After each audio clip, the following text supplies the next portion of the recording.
दोस्तों, आज की कहानी है ननंद जी आखिर सासू माँ की सेवा तो मैं ही करूंगी। चलो दोस्तों, कहानी को शुरू करते हैं। मालती जी की कल रात अचानक तबीयत खराब हो गई। उन्हें हार्ट अटैक आया था। बहू बेटे अस्पताल ले गए और वहाँ भर्ती करवा दिया। दोनों ही नौकरी करते थे। बहू मोनिका मल्टीनेशनल कंपनी में थी। उसे टूर पर दूसरे शहर जाना था। वही विवेक भी अपने काम में बहुत व्यस्त था।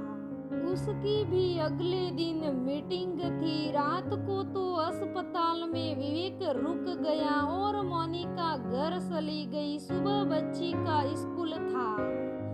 मालती जी बहू बेटे के काम पर जाने के बाद पूरा घर संभाल लेती थी और बच्ची को भी देख लेती थी। मोनिका की बेटी अभी 3 साल की ही थी। घर पर मालती जी थी, इसलिए उसने आया नहीं रखी थी। मोनिका को आज ही निकलना था। उसे कुछ सूझ नहीं रहा था।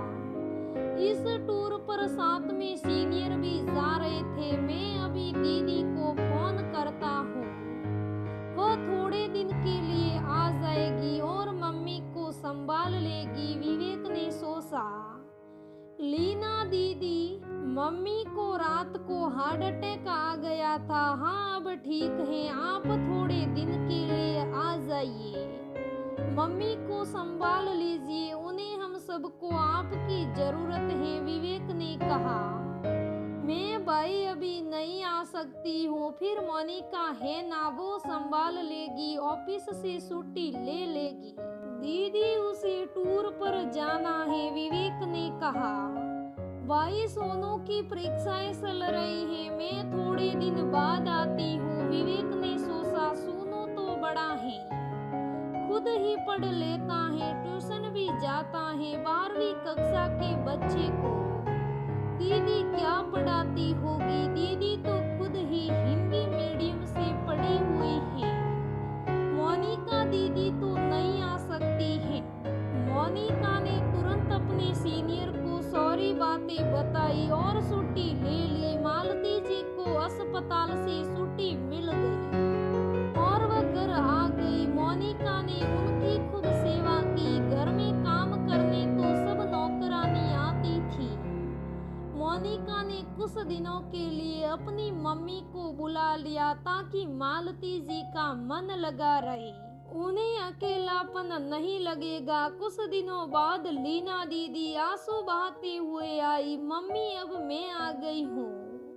अब आप फिक्र ना करें, मैं सब संभाल लूंगी। मोनिका तो ऑफिस चली जाती होगी, उसे आपकी क्या चिंता। ये सुनकर मालती जी बोली, मोनिका ने ही सेवा की है मेरी, तू तो आई नहीं। मम्मी, सोनू की परीक्षाएं थी। सोनू को छोड़कर कैसे आती। वैसे ही आती जैसे तू घूमने गई थी। बड़ी मौसी ने घूमते तुझे मालानी में देखा था। तू साफ बोल देती बेटा, झूठ बोलने की क्या जरूरत थी। ये सुन लीना का चेहरा फीका पड़ गया। वो 2-3 दिन रही, पर वो हमेशा विवेक और मोनिका की कमियां ही गिनानी रहती थी। मालती जी उस पर पर्दा डालती। एक दिन लीना ने मालती जी से कहा कि आपको तो बस बेटे बहू प्यारे हैं, सारी कमियां मेरे अंदर ही है। लीना, मोनिका और विवेक मुझे अच्छे से रखते हैं, मेरी सेवा करते हैं, हर बात का ध्यान रखते हैं। जरूरी है कि बेटी से बहू बेटे की बुराइयां की जाए। हर बहू बेटा बुरे नहीं होते हैं। मेरे बेटे बहू अपनी तरफ से पूरा करते हैं। मुझे उनमें कोई कमी ही नजर नहीं आती। मेरी बीमारी की हालत हो या सामान्य, दोनों पूरा सम्मान देते हैं, मेरी देखभाल करते हैं। मैं बहुत खुश हूँ बेटा। लीना, तू भी अपनी सोच बदल। भाई भाभी हमेशा ही बुरे नहीं होते हैं, अच्छा सोचेगी तो सब अच्छे ही लगेंगे। सखियों सही भी हैं, हर भाई भाभी बुरे नहीं होते हैं, वो अपने फर्ज हमेशा निभाते हैं। दोस्तों तो आप ही बताइए इस कहानी में आपको कौन गलत लगा।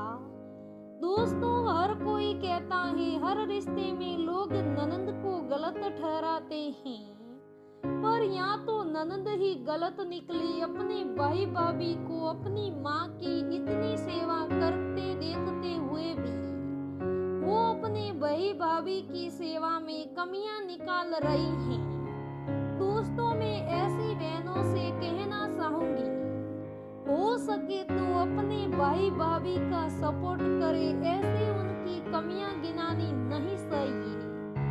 तो दोस्तों आज के लिए बस इतना ही। दोस्तों कहानी कैसी लगी मुझे कमेंट करके जरूर बताइएगा। अगर कहानी अच्छी लगे तो लाइक करना, शेयर करना, मेरे चैनल को सब्सक्राइब करना। धन्यवाद दोस्तों।